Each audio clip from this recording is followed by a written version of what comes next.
آپ قبر کے اوپر بیٹھ کر وہ جواب دہراتے رہنا. جب منکر نکر آ کر خبر میں مجھ سے سوال کریں گے کہ تیرا رب کون ہے، آپ میری قبر کے اوپر بیٹھ کر کہتے جانا کہ میرا رب ربی اللہ، کہ تیرا رب اللہ ہے.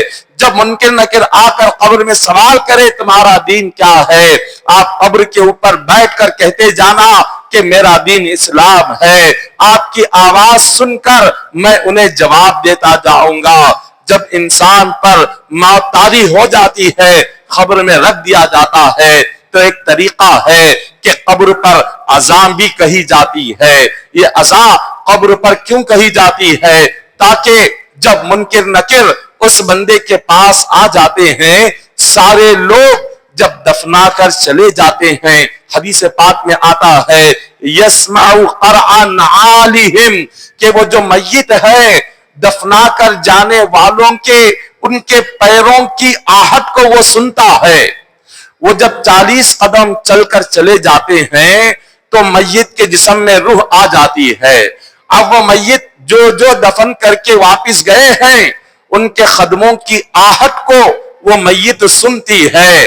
اب اس کے بعد جب ملک الموت اور یہ فرشتے منکر نکیر جب آ جاتے ہیں، ان فرشتوں کو دیکھ کر جتنا بھی نیک انسان کیوں نہ ہو گھبرا جاتا ہے. وہ جتنا متقی کیوں نہ ہو، جتنا پرہیزگار کیوں نہ ہو، اور وہ جتنا بھی دنیا میں اچھا انسان کیوں نہ ہو، وہ خبر کی پہلی رات، خبر کا اندھیرا اور منکر نکیر کو دیکھ کر وہ گھبرا جاتا ہے. اس لیے علماء نے کہا کہ جب دفن کر کے لوگ چلے جائیں تو کوئی ایک عالم دین یا کوئی ایک حافظ قرآن اس میت کے قبر کے سینے پر ہاتھ رکھ کر، جہاں میت کا سینہ ہو، قبر کی مٹی پر ہاتھ رکھ کر وہ یہ کہتا رہے کہ اے بندے، دنیا میں تو جس رب پر ایمان لایا تھا، جس رب کی تو عبادت کرتا تھا، آج اسی رب کی گواہی دے. آج فرشتوں سے کہے کہ تیرا رب وہی اللہ ہے جس اللہ کی دنیا میں تو عبادت کرتا تھا. وہ عالم دین قبر کے اوپر بیٹھ کر قبر کی مٹی پر ہاتھ رکھ کر کہے کہ اے میت، دنیا میں تو اسلام کو مانتا تھا، فرشتوں سے کہے کہ تیرا دین اسلام ہے. اے میت، تو دنیا میں جس نبی کا کلمہ پڑھتا تھا، کہہ کہ تیرے نبی حضور علیہ الصلوۃ والسلام ہے. تو جب قبر پر بیٹھ کر کوئی عالم دین جب یہ آواز دیتا جاتا ہے، جب وہ کہتا جاتا ہے، تو میت کے لیے آسانی ہو جاتی ہے اور میت کو جوابات دینے میں آسانی ہوتی ہے. اور قبر پر اذان کہنے سے میت کو سکون ملتا ہے، قبر میں راحت ملتی ہے. حضرت سفیان ثوری کو اس نوجوان نے کہا کہ میرے انتقال کے بعد آپ قبر کے اوپر بیٹھنا اور میری قبر کی مٹی پر ہاتھ رکھ کر مجھے تینوں سوالوں کا جواب آپ کہتے جانا. آپ کی آواز کو سن کر میں جواب فرشتوں کو دیتا جاؤں گا.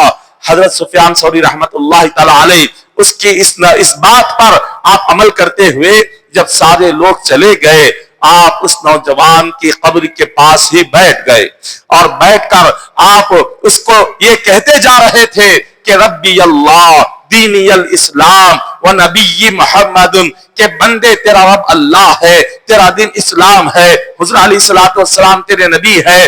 بار بار یہ جوابات دہراتے جا رہے تھے کہ حضرت سفیان ثوری فرماتے ہیں اچانک مجھ پر نیند کا غلبہ ہوا. جب نیند کا غلبہ ہوا تو میں نے غیب سے ایک آواز سنی کہ کوئی کہہ رہا ہے کہ اے سفیان، نہ تمہیں یہاں بیٹھنے کی ضرورت ہے، نہ اس کو جوابات کہنے کی ضرورت ہے. آپ نے پوچھا کیوں؟ آج قبر کی پہلی رات ہے، ہر بندہ پریشان ہو جاتا ہے. میں اس بندے کو جوابات کی آسانی کے لیے میں اس کے قبر پر بیٹھ کر جوابات سکھا رہا ہوں. تو غیب سے آواز آتی ہے اس بندے کو کوئی جواب کہنے کی ضرورت نہیں ہے. یہ بندہ دنیا میں ماہ رمضان کے ساتھ شوال کے روزے رکھتا تھا. ہم نے اس بندے کو قبر کے سوالات ایسے آسان فرما دیے کہ اس کی قبر جنت کا باغ بن چکی ہے. اللہ تبارک و تعالیٰ نے اس بندے مومن کو, اس نوجوان کو, اس کی قبر کو رب نے جنت کا باغ بنایا. صرف ایک وجہ, وہ کیا تھی؟ رمضان کے بعد وہ بندہ دوبارہ سے شوال کے روزے رکھا کرتا تھا. یہ کوئی عام روزے نہیں ہے, بلکہ حدیث پاک میں آقا علیہ الصلوۃ والسلام فرماتے ہیں الصائم بعد رمضان کل کار بعد الفرار. حضور فرماتے ہیں رمضان کے بعد جب بندہ روزے رکھنے لگتا ہے تو وہ ایسا ہے جیسے میدان جنگ چھوڑ کر کوئی بھاگ رہا ہو. وہ میدان جنگ چھوڑ کر بھاگنے والا اگر پلٹ کر دشمن پر جو حملہ کرتا ہے ویسے ہی پلٹ کر اپنے نفس پر حملہ کرنے کے برابر ہے. یہ جو انسان کا نفس ہے, جیسے ہی عید کا دن آتا ہے انسان کا نفس خوش ہو جاتا ہے. وہ کہتا ہے کہ چلو اب رمضان چلا گیا, اب میں آزاد ہوں. اب نہ روزے ہیں, نہ اب تراویح ہے, نہ اب نماز تاخرات ہے, نہ آج تہجد ہے, نہ قرآن کی تلاوت ہے, نہ دعائیں مانگنا ہے, کچھ نہیں ہے. جو کچھ تھا سب کچھ اب ختم ہو گیا ہے. نفس خوش ہو جاتا ہے, اب شیطان آزاد ہو جاتا ہے. اب عید کے دن سے ہی نفس بندے کے پیچھے پڑ جاتا ہے, کہتا ہے کہ بندے ایک مہینے بہت عبادت کر لیا, ایک مہینہ بہت قرآن پڑھ لیا, ایک مہینہ راتوں میں بہت جاگ لیا, ایک مہینہ بہت دعائیں مانگ لیا, اب آ تجھے فلاں گناہ کرواتا ہوں, آج یہاں جاتے ہیں, آج وہاں جاتے ہیں, آج یہ کام کرتے ہیں, آج سے یہ گناہ کرتے ہیں. اپنی نفسانی خواہشات جو ایک مہینے تک جو بندہ روک کر رکھا تھا, اب یہ نفس کہتا ہے کہ آج سے اپنی ہر نفسانی خواہشات کو پورا کر لے. جو کرنا چاہتا ہے, تیری جو خواہش ہے, تیری جو آرزو ہے, تیری جو تمنا ہے, اے بندے تیری ہر آرزو ہر خواہش آج سے تو کرنے کے لیے آزاد ہے.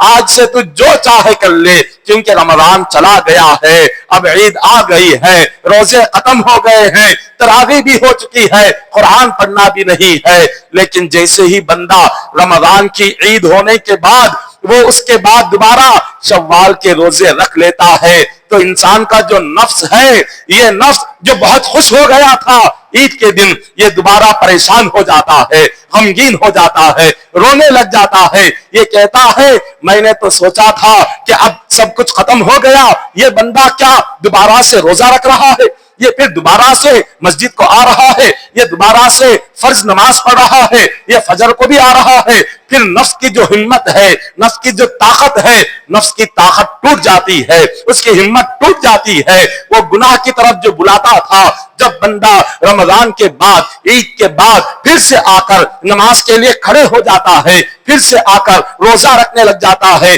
پھر سے آ کر جب دعا مانگنے لگ جاتا ہے, رمضان کے بعد دوبارہ قرآن کی تلاوت کرنے لگ جاتا ہے, اب نفس کی ساری طاقت ٹوٹ کر وہ کمزور ہو جاتا ہے اور اس بندے کے سامنے اپنا سر جھکا دیتا ہے, اور اس کا جو نفس ہے وہ بھی متقی بن جاتا ہے, پرہیزگار بن جاتا ہے. ماہ رمضان کی جو عبادت ہے یہ بڑی اہم ہے. یہ انسان کا امتحان جو ہوتا ہے وہ رمضان کے بعد سے اس کا امتحان ہوتا ہے کہ اس بندے کے دل پر روزوں کا اثر ہوا یا نہیں ہوا, رمضان کی عبادت قبول ہوئی یا نہیں ہوئی, رمضان کے روزے قبول ہوئے یا نہیں ہوئے, تراویح قبول ہوئی یا نہیں ہوئی, تاخ راتوں میں جو اس نے نماز تہجد پڑھی وہ قبول ہوئی یا نہیں ہوئی. اگر اس کا پتہ لگانا ہو تو رمضان کے بعد اگر اس بندے کی زندگی میں عبادتوں کی پابندی آ گئی, نمازوں کی پابندی آ گئی, وہ رمضان کے بعد بھی ویسی ہی عبادت کر رہا ہے, ویسی ہی قرآن کی تلاوت کر رہا ہے, ویسی ہی اللہ کے گھر میں حاضر ہو رہا ہے,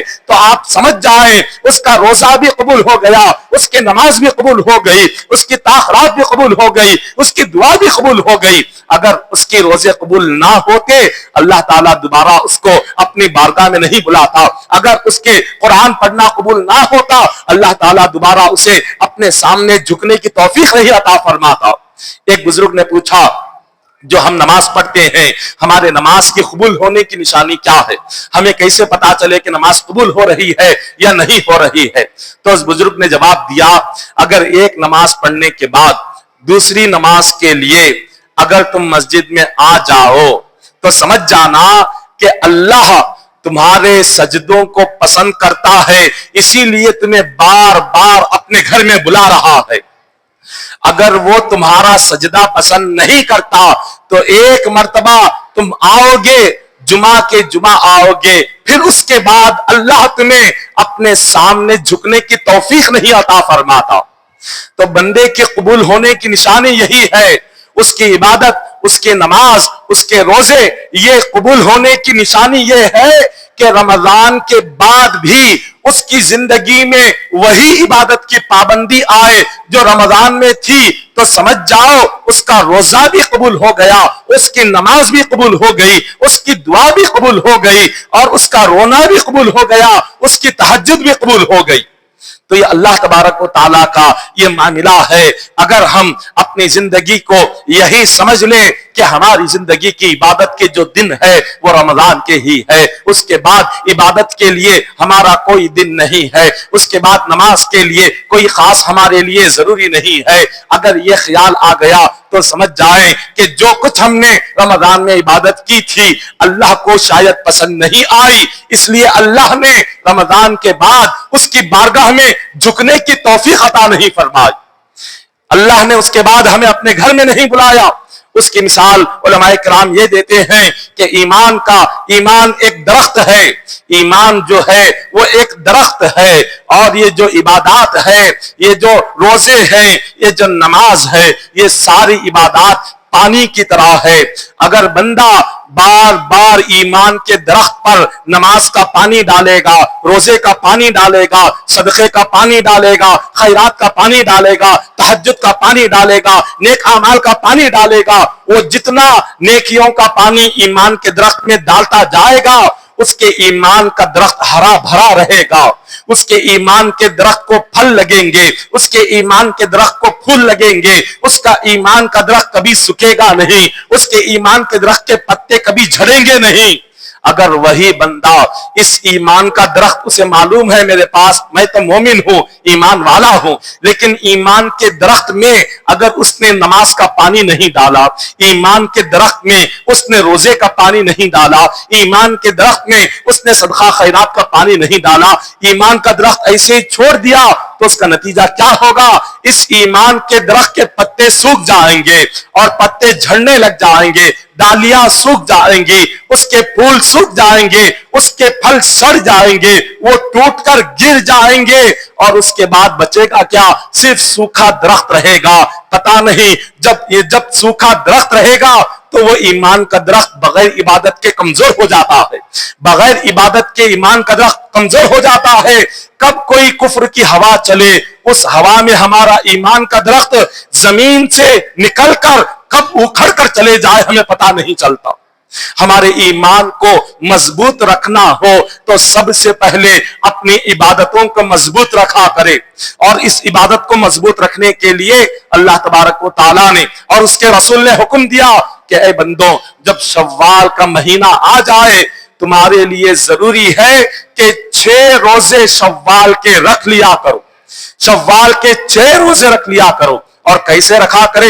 علماء کرام نے فرمایا کہ شوال کے روزے اگر رکھ رہے ہوں تو عید کے فوراً بعد شروع کرنا ضروری نہیں ہے، بلکہ شوال کے 30 دنوں میں جب بھی سہولت رہے اس وقت میں آپ یہ 6 روزے رکھ سکتے ہیں۔ بالکل ایک پیچھے ہی ایک ساتھ 6 روزے رکھنا ضروری نہیں ہے۔ ایک ہفتے میں 1 روزہ رکھ لیے، دوسرے ہفتے میں 2 روزے رکھ لیے، شوال کے تیسرے ہفتے میں 2 روزے رکھ لیے۔ اس طرح اپنی سہولت کے لحاظ سے شوال کے 30 دنوں میں 6 روزے مکمل کرنا، یہ حضور علیہ الصلوۃ والسلام کا حکم ہے۔ اور حضور نے فرمایا کہ جس نے رمضان کے بعد شوال کے 6 روزے رکھ لیے، اللہ تعالیٰ ان 6 روزوں پر 1 سال کے روزوں کا ثواب عطا فرماتا ہے۔ 1 سال کے روزوں کا ثواب۔ حضرت علی رضی اللہ تعالیٰ عنہ کے تعلق سے روایتوں میں آتا ہے، ایک دن حضرت فاطمہ الزہرا بیمار ہو گئی۔ جب وہ بیمار ہوئی حضرت علی رضی اللہ تعالیٰ عنہ ان کے پاس تشریف لائے اور فرمایا کہ فاطمہ بتاؤ تم کیا کھانا چاہتی ہو؟ جیسے بیماری کے وقت میں انسان کو کچھ چیزیں کھانے کی خواہش ہوتی ہے، تو حضرت علی رضی اللہ تعالیٰ عنہ نے فاطمہ الزہرا رضی اللہ تعالیٰ عنہ سے پوچھا اس بیماری کی حالت میں کیا کھانے کی خواہش ہو رہی ہے؟ فاطمہ الزہرا رضی اللہ تعالیٰ عنہا فرماتی ہیں اپنے شوہر سے کہ اے علی، مجھے انار کھانے کی خواہش پیدا ہو رہی ہے، انار کھانا چاہتی ہوں۔ حضرت علی رضی اللہ تعالیٰ عنہ سوچنے لگے کہ انار کہاں سے لے کر آؤں، کیونکہ حضرت علی رضی اللہ تعالیٰ عنہ کے پاس اتنی بھی رقم نہیں تھی کہ وہ جا کر انار خرید کر لائے۔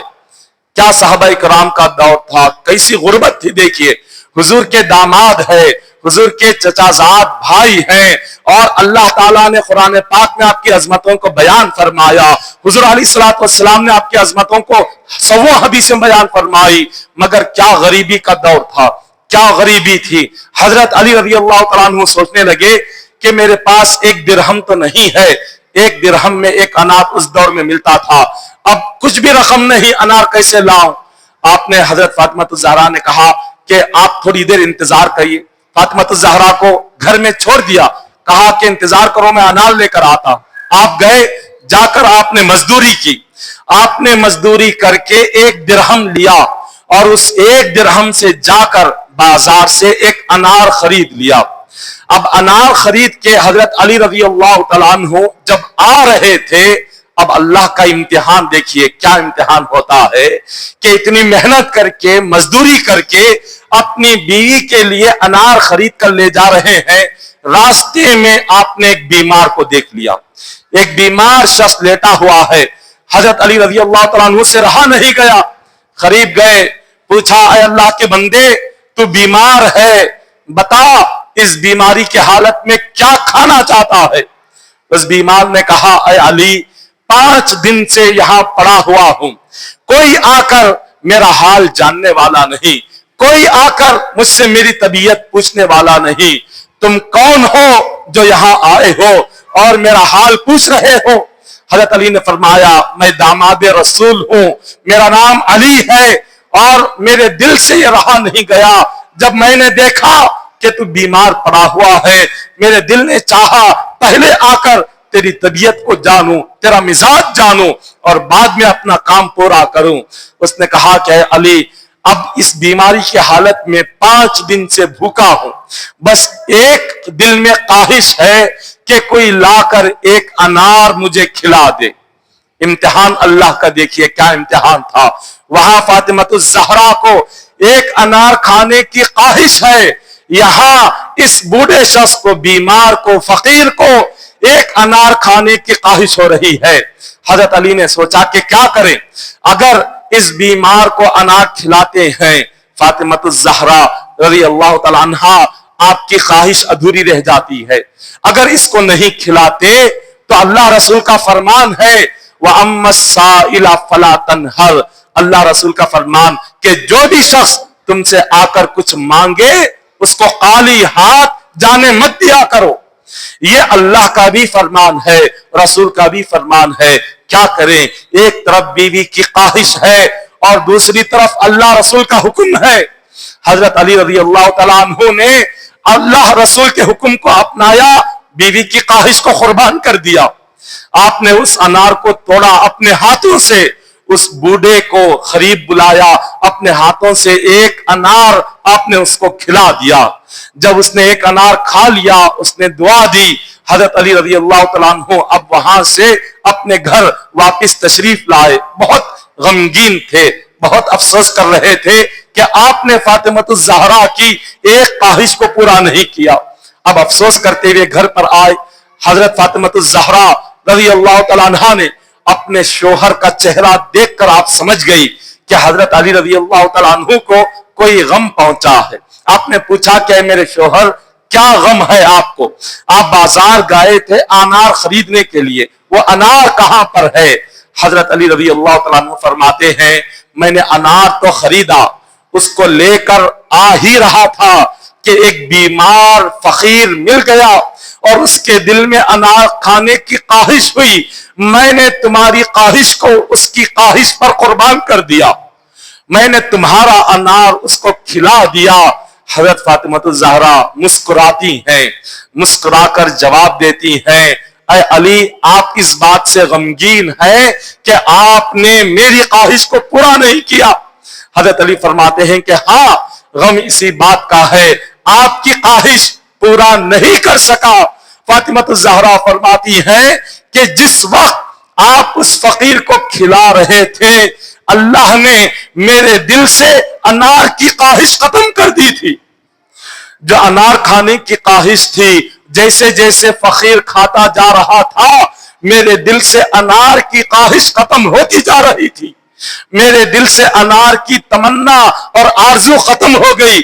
مجھے ایسے لگا کہ آپ اس کو نہیں آپ مجھے کھلا رہے ہیں، آپ مجھے کھلا رہے ہیں۔ اور گھر میں آ کر جب حضرت علی نے دیکھا تو حیرت زدہ رہ گئے۔ جب گھر سے باہر نکلے تھے فاطمہ الزہرا بیمار تھی، کمزور تھی، چل نہیں سکتی تھی۔ جب واپس آئے تو دیکھا صحت مند ہے، تندرست ہے، چل رہی ہے۔ آپ نے پوچھا کہ فاطمہ یہ کیا ہو گیا؟ جب میں چھوڑ کر گیا تھا تو اس وقت میں تم بیمار تھی، یہ آج جیسے ہی آ گیا بیماری کہاں چلی گئی؟ یہ صحت کہاں سے آ گئی؟ تندرستی کہاں سے آ گئی؟ حضرت فاطمہ فرماتی ہیں آپ نے اس بیمار کو، فقیر کو جو ایک انار صدقہ کیا، اس صدقے کی برکت سے اللہ نے بیماری کو شفا عطا فرما دیا۔ صدقہ کیا ہے؟ یہ جو صدقہ ہے جب بندہ سچے دل سے کرتا ہے دنیا کی ہر بیماری جس کا کوئی علاج نہیں اس کا علاج صدقہ ہے۔ صدقے میں اللہ نے کئی سو بیماریوں کی شفا رکھی ہے۔ حضور نے فرمایا جب کوئی تم میں بیمار ہو جائے اپنے بیماروں کا علاج بعد میں کرو، بیماروں کو دوا بعد میں کھلاؤ، پہلے بیمار کے نام سے صدقہ کرو۔ صدقہ ہر قسم کی بیماری کو ٹال دیتا ہے، صدقہ ہر قسم کی بلا کو ٹال دیتا ہے، صدقہ ہر قسم کی آفت کو ٹال دیتا ہے۔ اور اس کے بعد حضرت علی ابھی یہ بات کر رہے تھے، اتنے میں ایک شخص نے دروازہ کھٹکھٹایا۔ حضرت علی نے دروازہ کھولا تو دیکھا حضور کے صحابی حضرت سلمان فارسی رضی اللہ تعالیٰ عنہ دروازے کے باہر ہے۔ حضرت علی نے انہیں اندر آنے کے لیے کہا، وہ اندر آئے تو حضرت علی کیا دیکھتے ہیں؟ ان کے ہاتھ میں ایک بڑا سا طبق ہے اور اس طبق پر ایک ریشمی رومال ڈالا ہوا ہے۔ آپ نے اس ریشمی رومال کو ہٹایا تو دیکھا کہ اس کے اندر انار موجود ہے۔ آپ نے پوچھا کہ یہ انار کہاں سے آئے؟ سلمان فارسی فرماتے ہیں حضور نے مجھے حکم دیا کہ تمہیں لے جاؤں، تمہیں انار کھلاؤں۔ حضرت علی نے دیکھا، گنا، اس برتن میں 9 انار تھے۔ حضرت علی نے فرمایا یہ میرے نہیں ہو سکتے، یہ میرے نہیں ہے، واپس لے کر جاؤ۔ سلمان فارسی نے کہا کہ حضور نے نام لے کر کہا کہ یہ علی کے ہیں، لے جاؤ، علی کو دے دو، لیکن آپ کہہ رہے ہیں کہ میرے نہیں ہے، یہ کیسی بات ہے؟ حضرت علی فرماتے ہیں اللہ نے قرآن پاک میں وعدہ کیا ہے کہ جو میری راہ میں ایک دے گا میں اسے 10 عطا کروں گا۔ یہاں 9 ہے، کیا تمہاری بات کو مانوں یا اللہ کی بات کو مانوں؟ اللہ کا تو وعدہ ہے۔ حضرت سلمان فارسی مسکرانے لگے۔ آپ نے اپنی آستین میں ایک انار چھپا لیا تھا، اس ایک انار کو نکال کر کہا کہ علی میں تمہارا امتحان لے رہا تھا، اللہ پر تمہارا یقین کتنا مضبوط ہے، تمہارا ایمان کتنا مضبوط ہے، میں امتحان لے رہا تھا۔ یقیناً حضور نے 10 انار ہی دے کر بھیجے تھے، میں نے چھپا لیا دیکھوں کہ خدا کی ذات پر تمہارا یقین کتنا مضبوط ہے۔ حضرت علی فرماتے ہیں دنیا کی ہر بات جھوٹی ہو سکتی ہے، رب نے قرآن پاک میں فرمایا، سورہ انعام ہے، من جاء بالحسنۃ فلہ عشر امثالھا ومن جاء بالسیئۃ فلا یجزی الا مثلھا وہم لا یظلمون۔ رب نے فرمایا کہ بندے اگر میری ذات پر بھروسہ کر کے، اگر تم میرے اوپر یقین کر کے میری راہ میں اگر ایک چیز خیرات کرے گا اس کے بدلے میں تجھے 10 عطا کروں گا، تجھے 10 عطا کروں گا۔ اس کے لیے ضروری کیا ہے؟ خدا کی ذات پر یقین ہونا ضروری ہے، خدا کی ذات پر بھروسہ ہونا ضروری ہے۔ آج ہم اللہ کی راہ میں خیرات اور صدقہ کرتے تو ہیں مگر اللہ کی ذات پر جو یقین ہونا ہے وہ یقین کمزور ہو رہا ہے، خدا کی ذات پر جو بھروسہ ہونا ہے یہ بھروسہ دن بدن کمزور ہوتا جا رہا ہے۔ آج ایک انسان دوسرے انسان پر بھروسہ کرتا ہے, دوسرے پر یقین کرتا ہے. آج کافر پر ہم یقین کرتے ہیں, کافر کی بات پر بھروسہ کرتے ہیں, لیکن اللہ رسول کی بات پر نہ ہمیں یقین ہے نہ ہمیں بھروسہ ہے. جب اللہ رسول کی بات پر یقین نہ ہو, بھروسہ نہ ہو, تو بتاؤ خدا کی برکت کہاں سے نصیب ہوگی, اللہ کی رحمت کہاں سے نصیب ہوگی, کہاں سے اللہ تعالیٰ اپنی انعامات عطا فرمائے گا, کہاں سے اللہ تعالیٰ اپنی برکتوں کی بارش فرمائے گا, کہاں سے اللہ تعالیٰ اپنی رحمتوں کے دروازے کھولے گا. سب سے پہلے یقین مضبوط ہونا چاہیے. حضرت عبداللہ بن مبارک رحمت اللہ تعالی علیہ, آپ کی سیرت میں بیان کیا گیا, حضرت عبداللہ بن مبارک ایک سال حج کو گئے, حج کو تشریف لے گئے, اور جب آپ نے کعبۃ اللہ کا طواف کیا, حج مکمل کیا, بعد حج کے آپ تھوڑی دیر لیٹ گئے کعبۃ اللہ کے صحن میں. خواب میں حضور علیہ الصلوۃ والسلام کی زیارت نصیب ہوئی. آقا علیہ الصلوۃ والسلام نے ارشاد فرمایا, اے عبداللہ بن مبارک, جیسی تمہارا حج مکمل ہو جائے, حج مکمل ہونے کے بعد سیدھے بغداد جانا, اور بغداد میں ایک شخص ہے بہرام جس کا نام ہے, اور یہ کافر مشرک, یہ کون تھا؟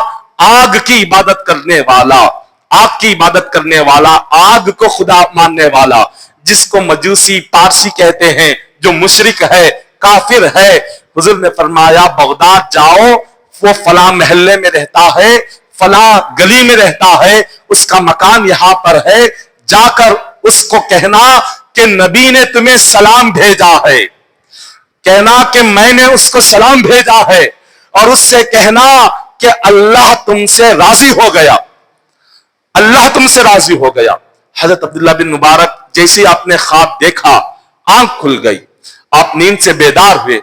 آپ نے سوچا شاید یہ میرا وسوسہ ہے یا میرا کوئی گمان ہے, میرا وہم ہے. یہ سوچ کر دوبارہ کعبے کا طواف کیا, سو گئے. جیسے ہی سو گئے, پھر خواب میں حضور کی زیارت ہوئی. حضور نے فرمایا جاؤ بہرام مجوسی کو جا کر میرا سلام کہو, اور اس سے کہو کہ اللہ تم سے راضی ہو گیا. دوسری مرتبہ خواب آیا, پھر جاگ گئے, سوچا شاید میرا وہم ہوگا, پھر سو گئے. تیسری مرتبہ خواب آیا, فرماتے ہیں مسلسل 3 مرتبہ حضور خواب میں آئے. تینوں مرتبہ حضور نے فرمایا کہ جاؤ اس کو میرا سلام کہو, اور اس سے کہو کہ اللہ تم سے راضی ہو گیا, اور اس سے کہو کہ تم اپنی زندگی آج سے, اب سے شروعات کرو. اس سے پہلے جو گناہ ہوئے اللہ نے سارے گناہ معاف فرما دیے. حضرت عبداللہ بن مبارک پریشان ہوئے, سوچا ایک مجوسی آگ کی عبادت کرنے والا, اس پر رسول کا اتنا کرم کہ حضور سلام بھیج رہے ہیں, اللہ کا اتنا کرم, اللہ اس سے راضی ہو گیا اور اس کے گناہ معاف کر دیا. آخر وہ کیا ہے بندہ, وہ کون ہے, جا کر میں دیکھوں تو صحیح. حضرت عبداللہ بن مبارک رحمت اللہ تعالی علیہ, آپ نے حج ہوتے ہی سیدھے بغداد آئے. بغداد میں حضور نے جس محلے کو کہا اس محلے میں گئے, اس مکان کے پاس گئے. وہاں پر ایک بوڑھا تھا, اس سے پوچھا بہرام نامی مجوسی کون ہے یہاں پر؟ اس نے کہا میں ہی بہرام نامی مجوسی ہوں. آپ نے جب اس کو دیکھا آپ دنگ رہ گئے. آپ نے پوچھا اے بندے, میں تجھ سے ایک سوال کرنا چاہتا ہوں, بتا زندگی میں تیرا کون سا نیک عمل ہے, تو کیا کرتا تھا, تیرا کیا کام ہے, تیرا نیکی کیا ہے, تیرا عمل کیا ہے, میں جاننا چاہتا ہوں تیری عبادت کیا ہے. اس نے کہا میں نہ مسلمان ہوں, نہ میں قرآن پڑھتا ہوں, نہ نماز پڑھتا ہوں, میں تو آگ کی عبادت کرنے والا کافر اور مشرک ہوں. آپ مجھ سے یہ کیوں پوچھ رہے ہیں؟ آپ نے فرمایا یہ میں بعد میں کہوں گا, پہلے یہ بتا تیری زندگی کا کوئی نیک عمل ہو جو تو نے کیا ہو, میں اس نیک عمل کو سننا چاہتا ہوں. اس نے کہا نیک عمل تو کچھ نہیں, بس ایک رات کا معاملہ ہے کہ ایک رات میں اپنے گھر اپنے چراغ کو بجھا کر سویا ہوا تھا کہ ایک خاتون آئی. اس خاتون نے آ کر کہا کہ میرے گھر کا چراغ بجھ گیا ہے, میں چاہتی ہوں کہ آپ اپنے چراغ سے میرا چراغ جلا کر مجھے دے دیں. میں نے اس خاتون کو اپنے چراغ سے روشنی دے دی. وہ خاتون چلی گئی. تھوڑی دیر کے بعد دوبارہ وہ خاتون آئی, کہا کہ وہ چراغ کی روشنی بجھ گئی, دوبارہ سے چراغ جلا کر دے. میں نے دوبارہ سے چراغ جلایا, وہ چراغ لے کر چلی گئی اور تھوڑی دیر کے بعد دوبارہ آئی, کہا کہ وہ چراغ بھی بجھ گیا, اب مجھے تیسرا چراغ جلا کر دے. میں نے تیسرا چراغ جلا کر دے دیا اور ساتھ ہی ساتھ یہ سوچا شاید یہ کوئی جاسوس ہو, میری دشمن ہو, یہاں میرے مکان کی جاسوسی کرنے آئی ہو, چلو جا کر اس کا پیچھا کرتے ہیں, دیکھتے ہیں یہ بار بار میرے مکان پر کیوں آ رہی ہے. وہ بہرام نامی مجوسی اس خاتون کا پیچھا کرتے ہوئے اس کے مکان پر جاتا ہے. جیسے مکان پر پہنچا وہ خاتون گھر میں داخل ہوئی, اس کی بیٹیوں نے دیکھا ماں خالی ہاتھ آئی ہے. 4 بیٹیاں تھی, والد کا انتقال ہو چکا تھا, بڑے تنگدست تھے, بیٹے کہہ رہے تھے اور اپنی ماں سے رو رو کر بچیاں کہہ رہی ہیں کہ اے ہماری والدہ, ہم نے سوچا تھا کہ تو ہمارے پڑوسی کے پاس جا کر ہمارے لیے کچھ کھانے کی چیزیں لے کر آئے گی, کچھ پینے کی چیزیں لے کر آئے گی, مگر تم نے 3 مرتبہ گئی اور 3 مرتبہ خالی ہاتھ آ گئی. اب بتاؤ ہم جو 4 دنوں سے 4 لوگ بھوکے ہیں, ہم کیا کھائیں گے؟ اگر آج کی رات کھانے کو کچھ نہ ملا ہم تو بھوک سے انتقال کر جائیں گے, ہم تو بھوک سے مر جائیں گے, کیا تمہیں ہمارے حال پر رحم نہیں آتا؟ ماں کہنے لگی کہ اے میری بیٹیوں, دراصل بات یہ ہے جب میں اس کے پاس گئی وہ شخص مالدار ہے لیکن مجوسی ہے, میرے دل نے کہا کہ جس رب کے آگے ہم سر جھکاتے ہیں اس کافر کے آگے ہاتھ کیوں پھیلائیں؟ ایک کافر کے آگے ہاتھ پھیلانا اور اس سے بھیک مانگنا اور اس سے مدد مانگنا میرے دل کو یہ گوارا نہیں ہوا. میں 3 مرتبہ گئی, میرا ایمان اس بات کو پسند نہیں کیا, میرا دل اس بات کو پسند نہیں کیا کہ میں رب کے سوا رب کو چھوڑ کر اس کافر کے آگے ہاتھ پھیلاؤں, اس کافر سے مدد مانگوں, اس سے کھانا مانگوں. میرے دل نے گوارا نہیں کیا, اس لیے 3 مرتبہ گئی اور خالی ہاتھ واپس لوٹ کر آ گئی. اب وہ جو بہرام نامی مجوسی تھا, وہ مجوسی ساری باتیں باہر کھڑے ہو کر سن رہا تھا. وہ اپنے مکان گیا, مکان میں جو جو کھانے پینے کی چیزیں تھی ساری چیزیں ایک برتن میں جمع کر لی.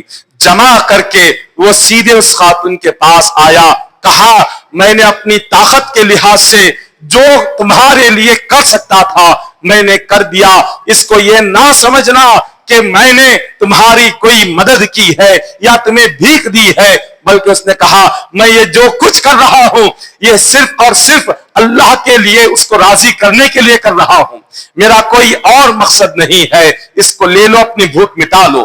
اتنا کہا وہ چلا گیا. حضرت عبداللہ بن مبارک فرماتے ہیں اے اللہ کے بندے, یہ ایک رات یہ 4 بھوکوں کو کھلانا اللہ کو اتنا پسند آ گیا کہ خدا نے مجھے پیغام بھیجا ہے کہ اللہ تعالیٰ تیری پچھلی زندگی کے سارے گناہوں کو معاف کر دیا, اور نبی نے تجھے سلام بھیجا اور رب کہتا ہے کہ وہ رب تجھ سے راضی ہو گیا ہے. بس اتنا سننا تھا, وہیں پر وہ بے ہوش ہو کر زمین پر گرا اور بے ہوش ہونا تھا, اس کی زبان سے کلمہ نکلا اور اس کی موت واقع ہو گئی. حضرت عبداللہ بن مبارک فرماتے ہیں یہاں موت ہوئی, آپ نے اس کو دفن کیا, کفن دیا, نماز جنازہ پڑھائی. خواب میں آپ نے دیکھا کہ وہ جنت کے باغوں میں ٹہل رہا ہے, جنت کے باغوں میں گھوم رہا ہے. آپ نے اپنے ساتھیوں سے کہا کہ اے ساتھیوں, اللہ کی راہ میں اور اللہ نے جتنا دیا ہوا ہے اس خیرات اور صدقے کو زندگی بھر کرتے رہو. ایک کافر کو, ایک مشرک کو اللہ نے ایمان کی دولت عطا فرمائی صرف 4 بھوکوں کو کھلانے کی برکت سے. اگر کوئی مومن بندہ اپنی زندگی میں بھوکوں کو کھلانے کی عادت بنا لے, پیاسوں کو پلانے کی عادت بنا لے, یقیناً اللہ تبارک و تعالی اسے دنیا میں بھی نعمتیں عطا کرے گا, خبر بھی جنت بنائے گا, قیامت بھی جنت عطا فرمائے گا. تو یہ تمام باتیں یہ کیا تھی؟ اللہ تبارک و تعالیٰ نے جو 1 مہینہ رمضان کا ہمیں عطا کیا تھا کہ جس مہینے میں صدقہ بھی ہوتا تھا, خیرات بھی ہوتی تھی, روزے بھی ہوتے تھے, نمازیں بھی ہوتی تھی, تہجد بھی ہوتی تھی. اب رمضان جانے کے بعد صدقہ بھی ہم بند کر دیتے ہیں, خیرات بھی روک دیتے ہیں, مسجدیں ویران کر دیتے ہیں، روزے بھی روک دیتے ہیں، تہجدیں بھی جاتی ہے۔ یہ بالکل غلط طریقہ ہے۔ رمضان آیا تھا سکھانے کے لیے کہ ایک سال کیسے رہنا ہے، وہ سکھا کر چلا گیا۔ اب ہمیں جیسے رمضان میں رہتے تھے آنے والے 11 مہینے ویسے ہی گزارنا چاہیے۔ صدقات خیرات کا سلسلہ جاری رکھے جو رمضان میں تھا، رمضان کے بعد بھی صدقات خیرات کا سلسلہ جاری رہنا چاہیے۔ رمضان سے پہلے فرض روزے رکھتے تھے، رمضان کے بعد ہر پیر کے دن نفل روزے رکھے کرے۔ حضور کی یہ سنت مبارکہ ہے، ہر پیر کو حضور نفل روزہ رکھتے تھے۔ تو رمضان کے ایک مہینے کی روزے کی برکت اگر حاصل کرنا ہے، سال بھر ہر پیر کے دن کا روزہ رکھا کرے۔ اور اس کے علاوہ تو تہجد ہے، نماز تہجد ہر دن نہیں پڑھ سکتے، کم از کم جمعہ کی رات اٹھ کر پڑھے۔ جمعہ کی رات 8 دن میں 1 مرتبہ تو پڑھنے کی عادت ڈالے، یا 2 مرتبہ پڑھنے کی عادت ڈالے، 5 منٹ کیوں نہ ہو اس کو پڑھنے کی عادت ڈالتے رہے۔ جو سلسلہ رمضان میں 1 مہینہ ہم نے کیا، اس سلسلے کو دوبارہ زندہ کرنا ہے، وہ سلسلہ دوبارہ زندہ ہونا ہے۔ وہ نمازوں کی پابندی پھر سے آنی ہے، وہ روزوں کی نفل روزوں کی پابندی آنی ہے، تہجد کی پابندی آنی ہے، صدقہ و خیرات کا سلسلہ دوبارہ جاری ہونا ہے۔ تو دوبارہ سے ہمیں وہی چیزیں ہماری زندگی میں پیدا ہونی ہے۔ عید کے بعد انسان ہر بندہ مومن یہ سمجھتا ہے ہم آزاد ہو گئے۔ وہاں آزاد ہونے پر شیطان اتنا خوش نہیں ہوتا جتنا عید آنے پر ہم رمضان جانے پر خوش ہو جاتے ہیں۔ یہ غلط طریقہ ہے۔ ہمارے لیے کیا ہونا چاہیے؟ ہمارے لیے عید کے دن سے دوبارہ رمضان آنے کی تیاری شروع ہونی چاہیے۔ دوبارہ رمضان کی تیاری عید کے دن سے ہمیں شروع کرنی چاہیے۔ عید کے دن سے دوبارہ نمازوں کی پابندی شروع ہونی چاہیے۔ آپ غور کریں، جس مسجد میں ہم رمضان میں جو بھری ہوئی مسجد نظر آتی تھی، رمضان کے بعد جب وہ مسجد خالی نظر آنے لگے تو سوچیں اس مسجد پر کیا بیتتی ہوگی، اللہ کے گھر پر کیا بیتتی ہے کہ جب اس کا کلمہ پڑھنے والے اور اس کے آگے سر جھکانے والے، جب 1 مہینہ کہیں پر جگہ خالی نظر نہیں آتی تھی، اب اس کے بعد جہاں دیکھے خالی ہی خالی مسجد نظر آ رہی ہے، صرف 2 صفیں 3 صفیں مسجد کی، اور سارا محلہ کلمہ پڑھنے والا، سارا محلہ مسلمان، سارا محلہ حضور کا امتی، سارے حضور سے محبت کرنے والے، قرآن پڑھنے والے، اور صرف مسجد میں 2-3 صفیں۔ یہ کیا معاملہ ہے؟ ایمان کیا رمضان کی حد تک مسلمان تھے؟ اب ایمان رمضان کے ساتھ کیا ایمان بھی چلا گیا؟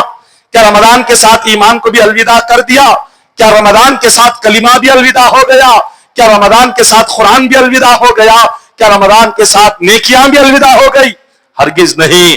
مومن تو وہ ہوتا ہے جب تک اس پر سکرات طاری نہیں ہوتی تب تک مومن اللہ کی عبادت کو نہیں چھوڑتا۔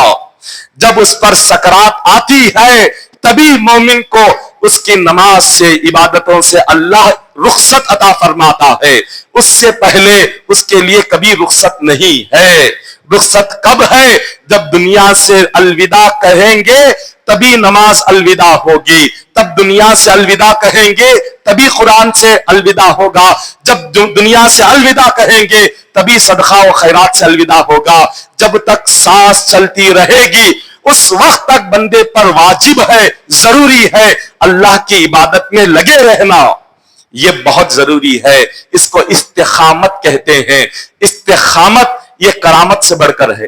کرامت انسان 1-2 مرتبہ دکھائے گا پھر ختم ہو جائے گا، مگر 5 وقت اللہ کے گھر میں آنا زندگی بھر، اس سے بڑی کوئی کرامت نہیں ہے۔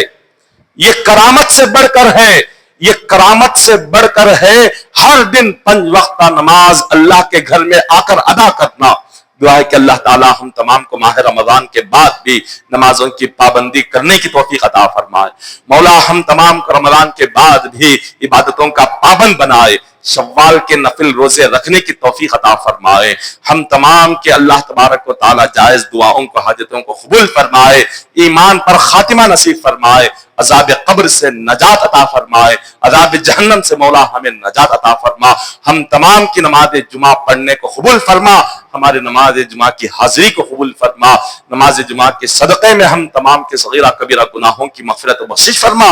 ان اللہ و ملائکتہ یصلون علی النبی یا ایھا الذین آمنوا صلوا علیہ وسلموا تسلیما۔ اللهم صل علی سیدنا محمد وعلى آل سیدنا محمد وبارک وسلم صلوا علیہ صلاۃ وسلام علیک یا حبیبی یا رسول اللہ صلی اللہ تعالی علیہ وسلم۔ حسبنا اللہ حسبنا اللہ حسبنا اللہ نعم الوکیل نعم المولا ونعم النصیر۔ سبحان ربک رب العزة عما یصفون وسلام علی المرسلین والحمد للہ رب العالمین۔